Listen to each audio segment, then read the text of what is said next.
Boy, do we lack intelligent spokesmen in the Republican leadership. All we get are these hair-dried, platitudinous politicians who've been around forever. Honest to God. So I turn to the Daily Caller, our friend Jonathan Strong. GOP leaders and much of the mainline party caucus that voted for a 3-week continuing resolution are fuming at the 54 conservative Republicans who voted no and the right-wing activists who cheered them on. Look how they describe us. We're not constitutionalists. We're not fiscally responsible citizens. We're right-wing activists. And by the way, if the GOP leaders are fuming at 54 conservative Republicans, what does that make those GOP leaders if not conservative? Something less. Many saw the move by conservatives galvanized by a closed-door speech by former GOP conference chairman Representative Mike Pence as a pointless protest vote that weakened House Speaker John Boehner's hand in negotiations with top Democrats on spending bills. Look how they've twisted it. Let me explain something to the Daily Caller. Let me explain something to Mr. Boehner. You've weakened yourself. You weakened your own hand. You weakened the Republican Party.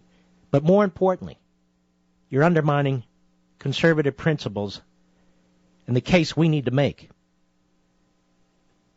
Why do you think Obama's not involved in negotiating with you, Mr. Boehner? Why do you think Mr. Reid could care less what you have to say? Because you've now backed yourself into a corner. They know your recent $6 billion in cuts. They know them very well because those were the cuts they offered. And same with the $4 billion before that. Those $10 billion in cuts, for the most part, were offered by the liberal Democrats. Now what are you going to do?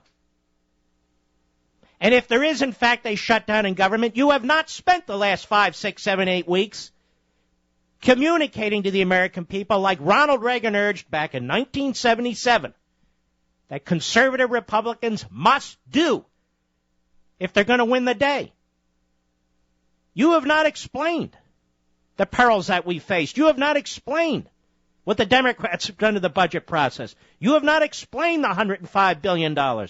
You have not explained why you need to take a more principled, and not just principled, a more practical position than the one you've taken thus far.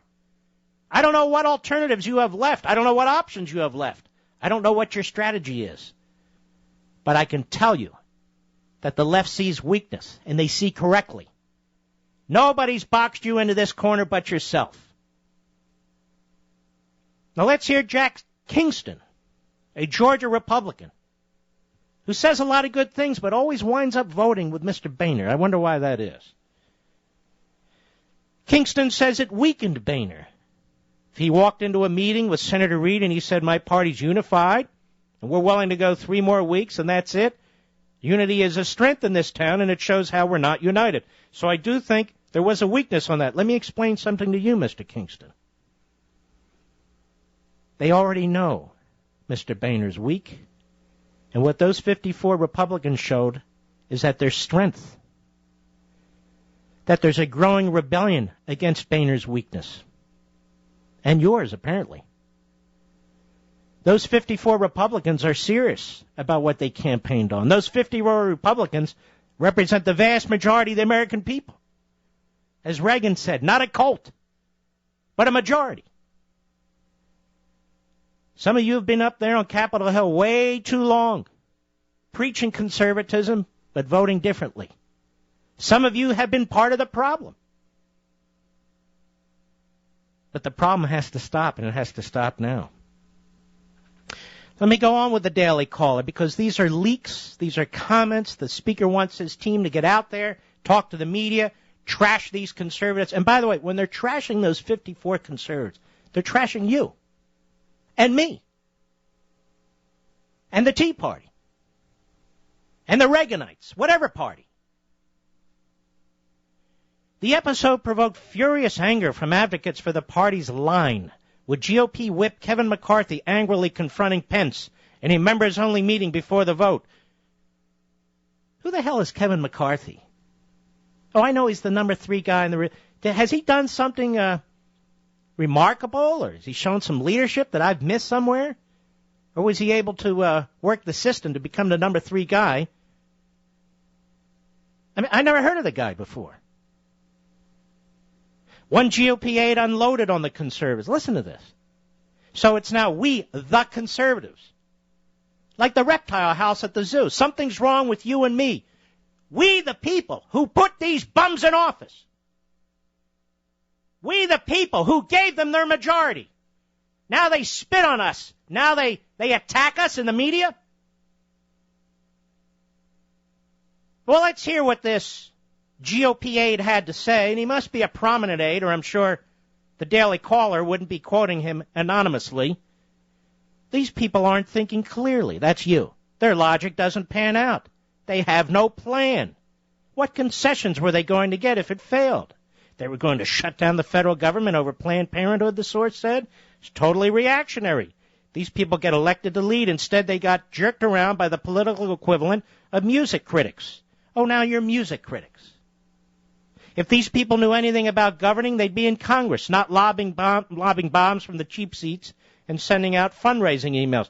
This is how they view you in the corridors of the House of Representatives with the new Republican majority. Listen to what this punk, who you're paying, who is nameless in this article because he's gutless, listen to what he thinks of you. What is our plan, you little jerk? I'll tell you our plan.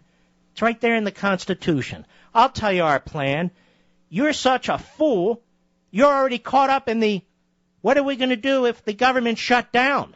Rather than having spent months explaining to the American people that Obama is shutting down the government.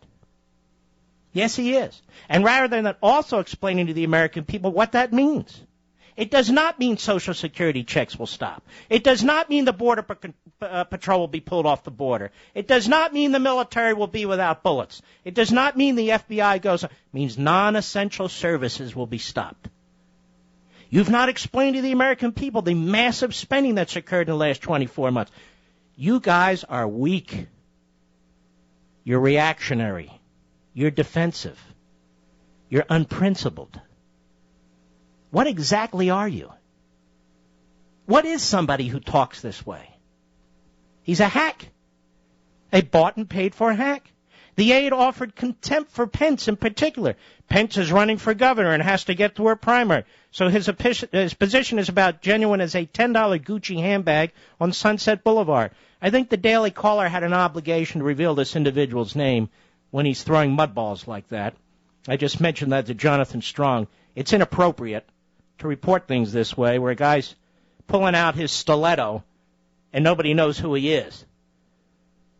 So Pence is running for governor, so his position, you see, is poisoned. Meanwhile, all the other people in the House of Representatives who are going to run for re-election, I assume Mr. Boehner's one of them, I assume Mr. Cantor's one of them, I assume what's-his-name McCarthy's one of them, they're acting out of principle, you see, because they're not interested in re-election, are they?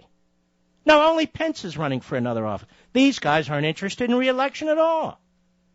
Their motives are absolutely pure. Meanwhile, we conservatives, our motives are hell.